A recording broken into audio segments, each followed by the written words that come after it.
안녕하세요. 김사유입니다. 오늘 준비한 영상은요, 김순 작가의 2025년에 나온 책 2권을 소개해 보려고 합니다. 한국의 역사 소설들을 따라 읽다 보면 김순이라는 작가를 필연적으로 만나게 됩니다. 저 같은 경우에도 LA 운동화를 시작으로 김순 작가가 가지고 있는, 다루고 있는 이 일제강점기와 현대사에 대한 생각들을 차례차례 살펴보고 있는데요. 그래서 채널에서 한 번 정도는 단독으로 이 김순 작가를 소개하고 싶다라는 욕심이 좀 있기도 했습니다. 그래서 올해 나온 책을 좀 토대 삼아서 이 김순 작가라고 하는 역사를 끊임없이 좀 이야기하기 위해서 노력하는 한 분을 좀 소개하고자 합니다. 그래서 올해 김순 작가는요, 민음사를 통해서 2권의 단행본을 출간했습니다. 한 권은 2월에 나왔던 시각장애인을 인터뷰한 내용을 바탕으로 만든 이 무지개 눈이라는 책이고요.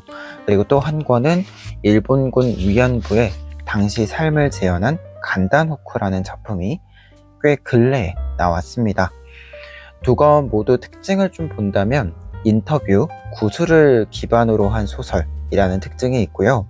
그리고 내용과 표현을 보면 굉장히 시적이다라는 느낌을 받기도 합니다.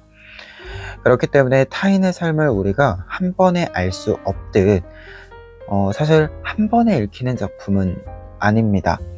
그래서 어려운 작품이기는 하지만, 그리고 한 번 읽었을 땐 좀 어렴풋하게 느껴지는 바, 혹은 전체는 알 수 없지만 가장 중요한 무언가는 좀 강렬하게 자각할 수 있는 그런 책들이다 라고 할 수 있어요.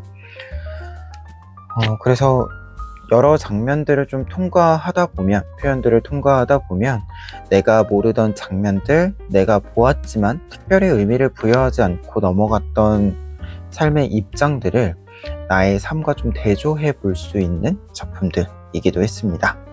그래서 오늘 영상에서는 2 작품을 좀 간단하게 소개를 하고요. 사실은 해보고 싶은 이야기는 많은데 제가 그걸 다 이야기할 수는 없을 것 같아서 책별로 좀 한 가지씩만 제가 좀 이야기하고 싶은 것들을 좀 풀어보도록 하겠습니다. 첫 번째 책은 무지개 눈입니다. 5편의 연작 소설이 담겨있는 소설집이고요. 5편의 소설 모두 시각장애인이 겪은, 그리고 겪고 있는 삶의 장면들을 재현하고 있습니다.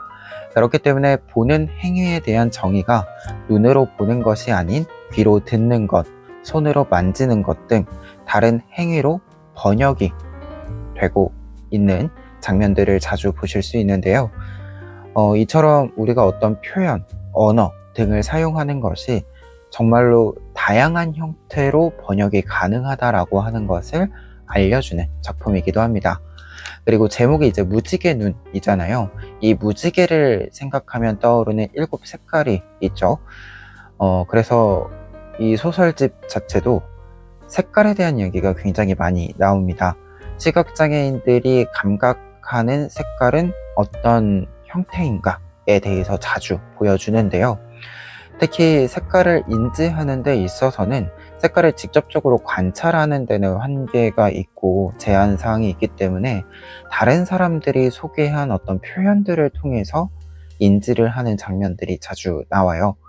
그렇기 때문에 무언가 우리가 생각하는 것과 이 시각장애인들이 생각하는 것, 그 생각의 차이에 있는, 그 배경에 있는 감각의 차이라고 하는 것이 무엇인지 좀 깊이 생각해 볼 수 있는 책이기도 했습니다. 특히 이제 저 같은 경우에는 시각을 사용하는 사람인 거잖아요. 그런 부분에서는 사실 조금 이 시각장애인들이 이야기하고 있는 내용들이 저에게 감각되는 데는 좀 제한사항, 저의 상상력의 한계가 좀 있었기 때문에 중간중간 조금 이해를 할 수 없어서 곤란했었던 장면들도 있기는 합니다. 그럼에도 불구하고 제가 이해할 수 없는, 상상할 수 없는 부분이 있다라고 하는 것 자체가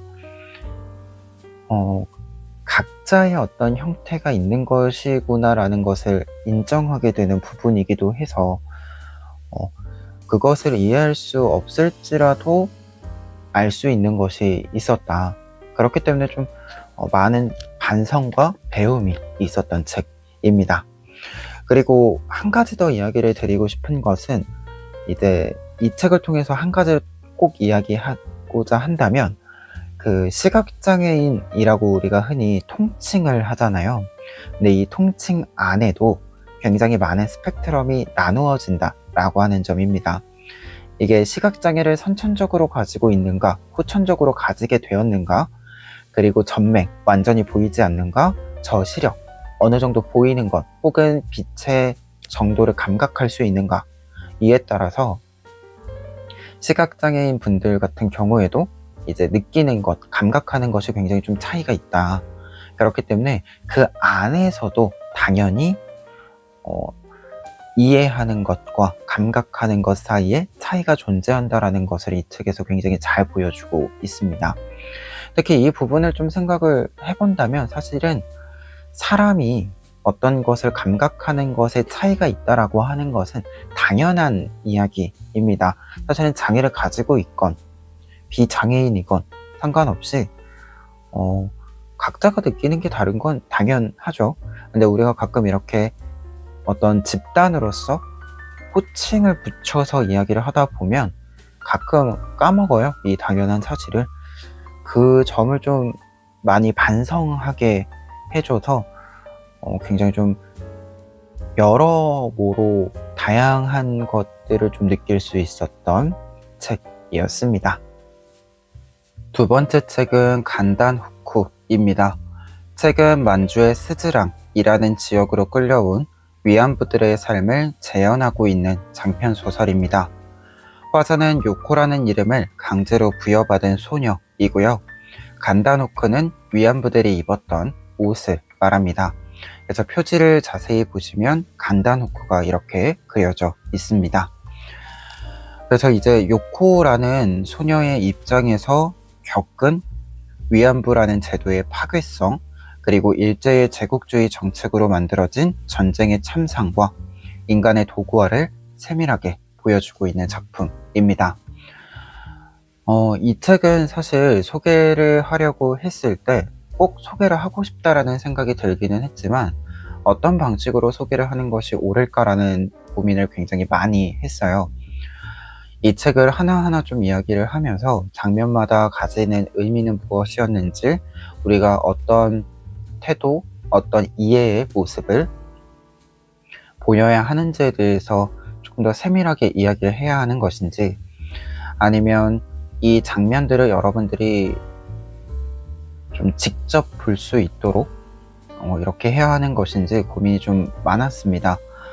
왜냐면 어떤 면에서는 이 작품을 읽기 위해서 완충지대가 필요해 보이기도 하고요. 또 어떤 면에서는 그 완충지대가 없어야지만 온당히 이 책을 생각해 볼 수 있지 않을까, 이렇게 좀 양가적인 감정이 들어서 고민을 좀 가지기는 했습니다.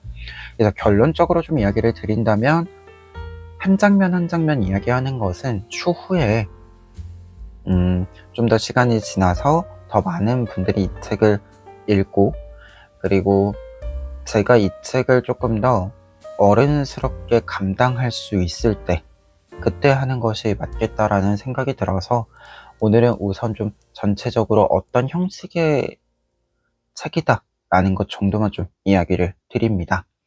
대신에 좀 이따가 이제 여러분들이랑 좀 이야기하고 싶은 부분들 좀 더 이야기하고요. 끝에 이 책의 첫 페이지, 소설의 시작을 좀 읽어드리도록 하겠습니다.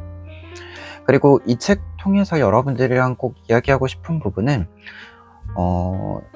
이게 명확한데요. 일제의 이 군국주의, 전체주의 행위에 대한 책임은 온당했는가? 라는 이야기입니다. 사실 온당하지 않았다라는 것은 우리 모두가 좀 알고 있습니다. 도쿄 재판 같은 경우에 한계가 명확히 있었던 이 전범 재판이기도 하고요. 근데 그 중에서도 사실 이 책을 읽다 보면 이 인간의 도구화라고 하는 것이 이 인간을 도구처럼 부린다라고 하는 것이 단선적으로 그려져 있지가 않아요. 그러니까 위에서부터 하향식으로 번져온 느낌이 있는데, 이 번져오는 과정에서 굉장히 중첩적인, 그러니까 이 위에서부터 만들어진 도구화가 그 아랫 단계의 사람들이 또 그 아랫 단계의 사람들을 만들고 도구로 대우하는, 취급하는 이 중첩성이 소설에 굉장히 잘 그려져 있어요. 그러다 보니까 읽다 보면 전범재판에서 일왕을 왜 처벌하지 않았지라고 하는 그 반발심? 어떤 면에서는 반발심이죠. 이 반발심이 끊임없이 좀 들었던 책이었습니다.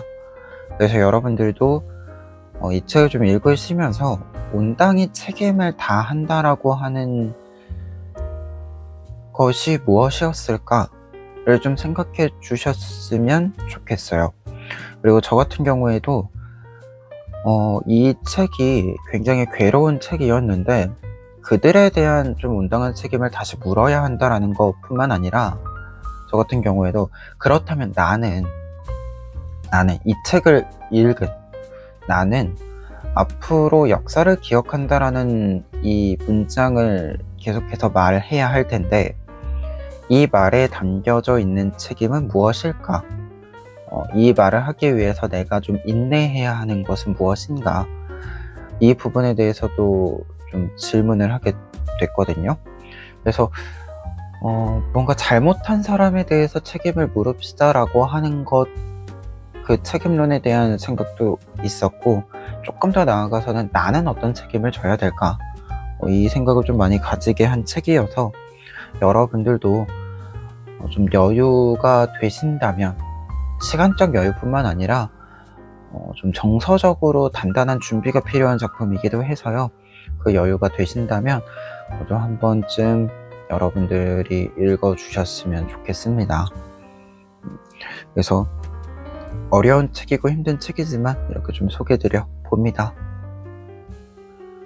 간단 후크를 입고 나는 간단 후크가 된다. 아니다. 내가 간단 후크를 입는 것이 아니라 간단 후크가 나를 입는 것이다. 간단 후크를 입는 것은 간단 후크로 되돌아가는 것이니까. 간단 후크는 나를 입고 자신의 것으로, 자신으로 만들어 버린다. 나는 간단 후크가 돼 눕고 일어서고 먹고 마냥 서 있고 걸어 다닌다. 표백하지 않은 광목천으로 만든 간단 후크는 감자 껍질 빛깔이고 쉰 옥수수 냄새를 풍기며 대나무 잎보다 빳빳하다. 오늘 김숨 작가의 2025년 작품 2권 소개해드렸습니다. 계속 이야기 드리지만 어려운 책들입니다. 그렇지만 또 읽었을 때 확실히 의미를 좀 생각해 볼 수 있는 책들이기도 하고요. 그렇기 때문에 여러분들이 꼭 이 책을 좀 읽어보시고 여러분들이 느낄 수 있는 것들을 충분히 좀 느껴주셨으면 좋겠다. 타인의 삶을, 혹은 조금 더 나아가서는 다른 시대의 삶을 우리가 생각한다라고 하는 것이 참 어려운 일이지만 시도해볼 만한 일이다, 시도해야 하는 일이다, 이렇게 좀 생각해 주셨으면 좋겠습니다. 그리고 아마 오늘 설명은 좀 부족했을 거예요. 제 생각에도 사실 이 책을 제가 얼마만큼 소화했는가 라고 이야기 드렸을 때 부족한 게 많이 보일 정도다 라고 좀 생각을 하고 있는 상태이기 때문에 아마 설명이 그렇게까지 꽉꽉 채워 있지는 않을 겁니다. 네, 그럼에도 불구하고 부족한 소개이지만, 설명이지만 이렇게 책을 소개하는 이유는 그만큼 제 생각에는 중요한 좀 책이다, 이렇게 좀 생각이 들어서 여러분들에게 부족하게나마 소개를 드려 봅니다. 그러면 오늘 영상은 여기까지이고요. 저는 다음 영상으로 또 인사드리도록 하겠습니다.